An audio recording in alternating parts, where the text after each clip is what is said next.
Hey everybody, and welcome. This is Sister Taveau.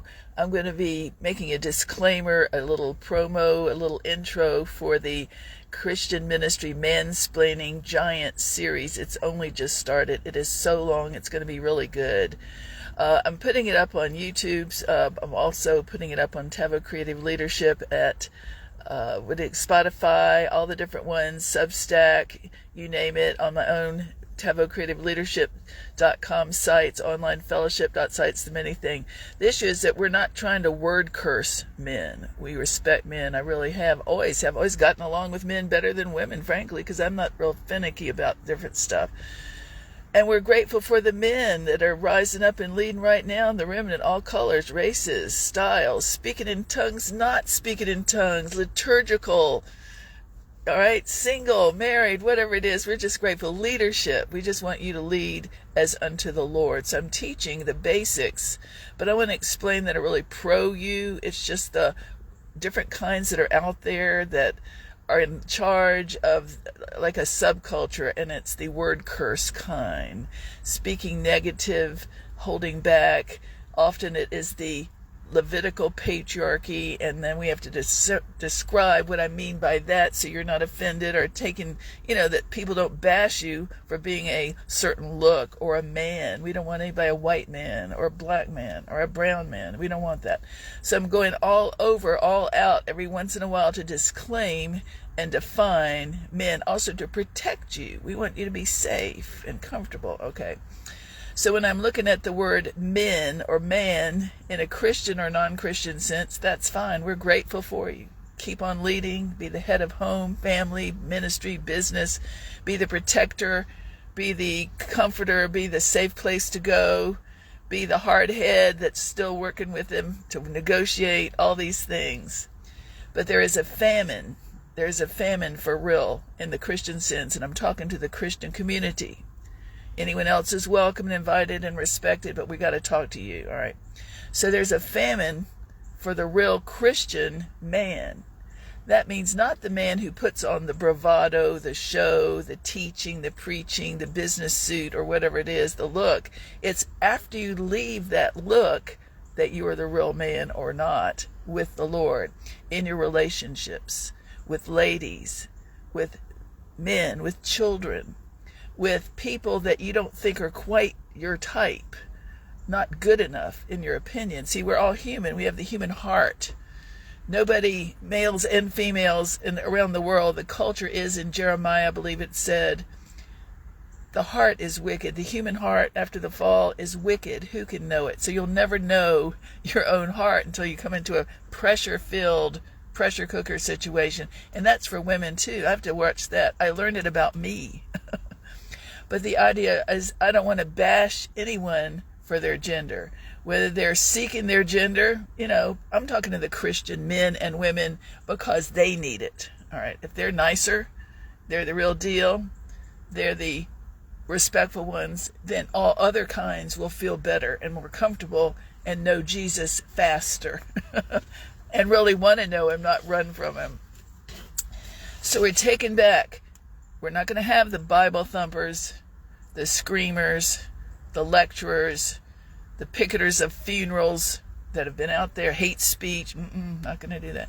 So let's go back. That's the worst case. Let's go to the good part. I'm going to define Christian men. Why? Because I came from them. My dad was respectful. He's why I do this. He's why I can think about very positive Christian males. It is why. And I have a son. But it's like, I'm so thankful for you. Thank goodness. My father in my hard drive, see, this is it. The kid, the little tiny child, has a hard drive, an emotional love tank for authority. And God made it this way in the Bible, according to Genesis 1 and 2. He made it, he formed the male and female so that there would be not a hole in their hard drive. And it's a long, complex story, and I want to get into that. But a lot of things can be put in there that are not good in your hard drive, and if your dad wasn't there, you can't help it. Or if your dad had misogyny, or you heard it talked about, those women, they're just a bunch of, pieces of property, or demeaning women, or using women.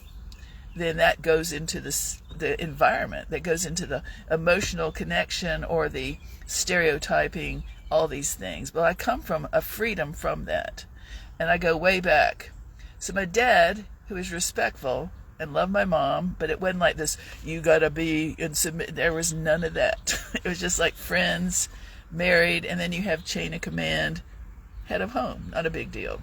So I grew up like that. Ephesians 5:21 in hindsight, which is mutual submission and the fear of the Lord, and I parallel it to what God has given me to say when I teach on mutual submission and submission to men and women, because there are a lot of cave people, prehistoric teachings out there on the front lines.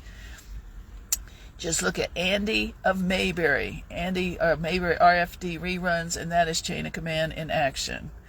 He's the head of the town sheriff, and Aunt B, the woman, is there. Helen Taylor is there. Opie is there. Barney Fife, the second in command, is there. All the townspeople, and that is basically mutual submission and the fear of the Lord. They're not saved, and there are no African Americans in that time, but that was then. But this is for everybody. All right. So the submission thing is part of what we're against it. Not order, not chain of command, not respect, not deferring, not let the man lead the head of the home. The man, by call, as well as the prophet, is supposed to guard, guide, and govern. That's what the rules are for. But when you get into slave ownership, disrespect, demeaning, using, calling people harlots, or using them like harlots, which is out there, you got to do something about that and rise up. So we are.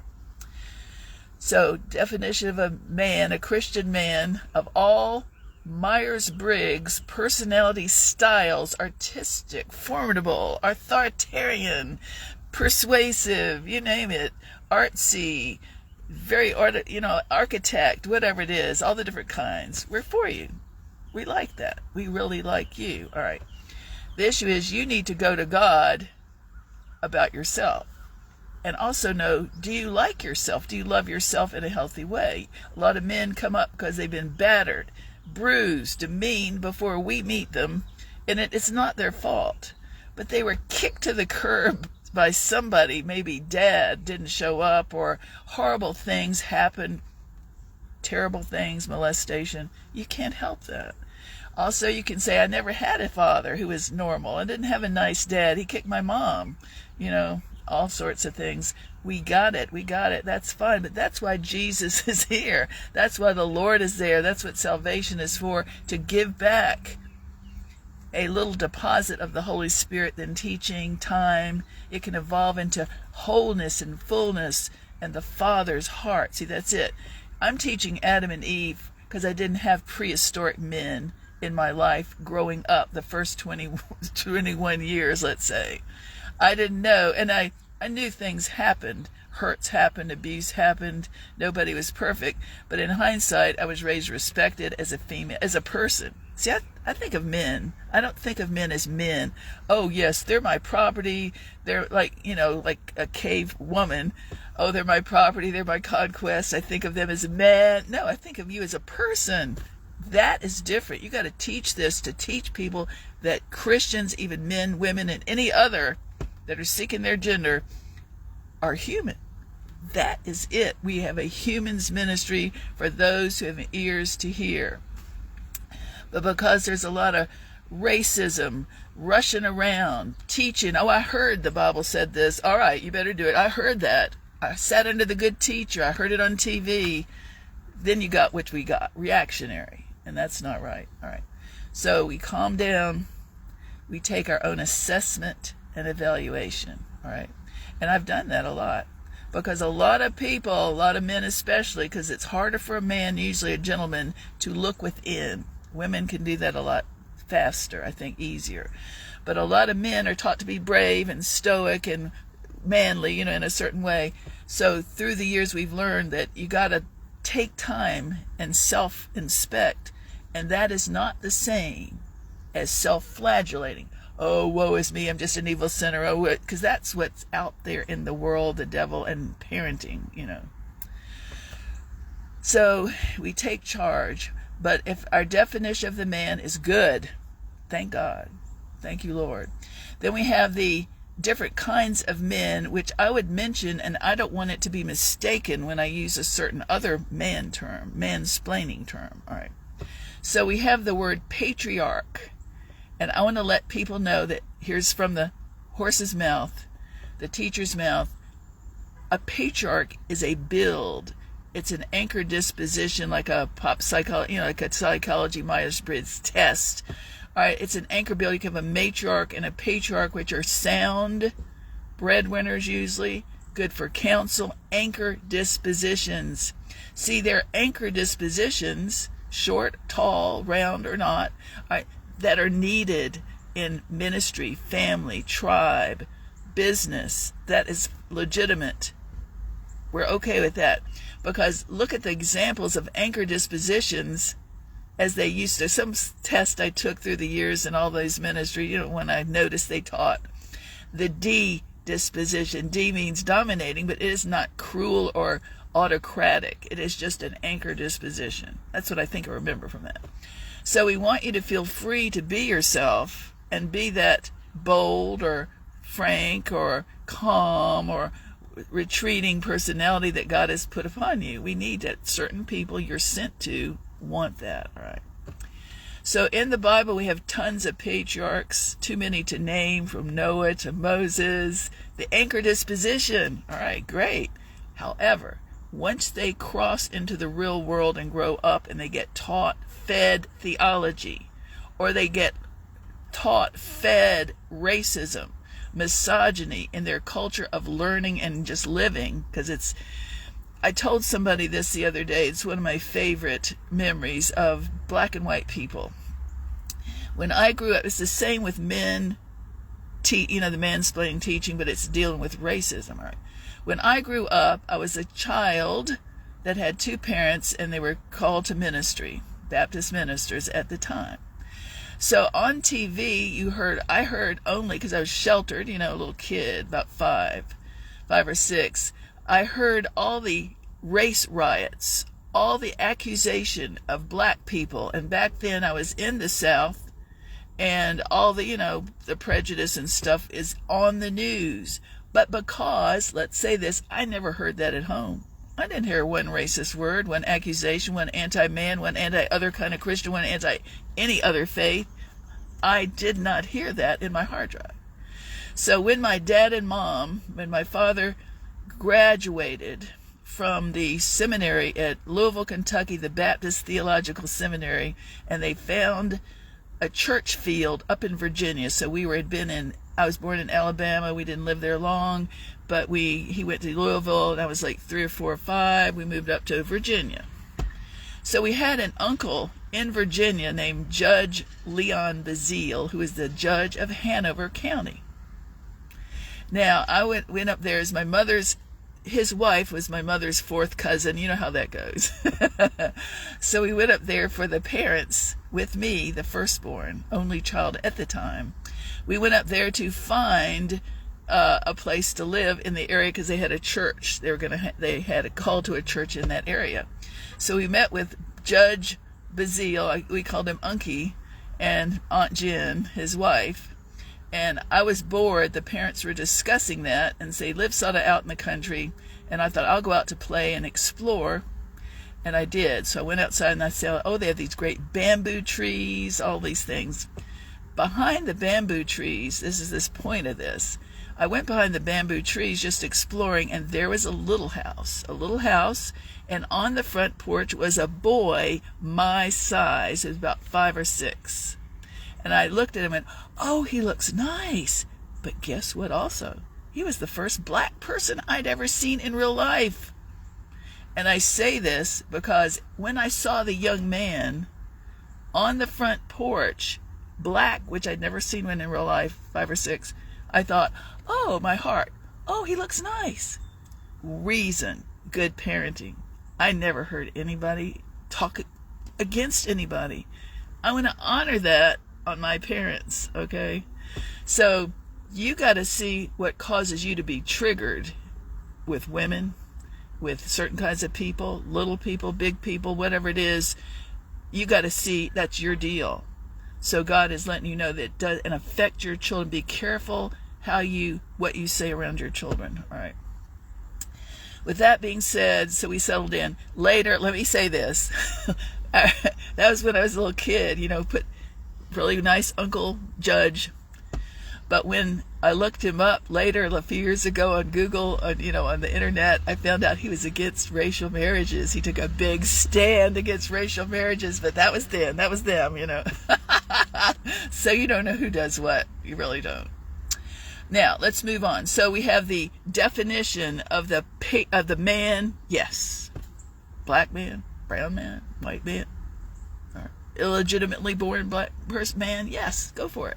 God has a call on your life. It's your testimony, rich, poor, black, white, or brown. All right. So then we have the definition of our word patriarch, anchor disposition, needed. We want that. All right.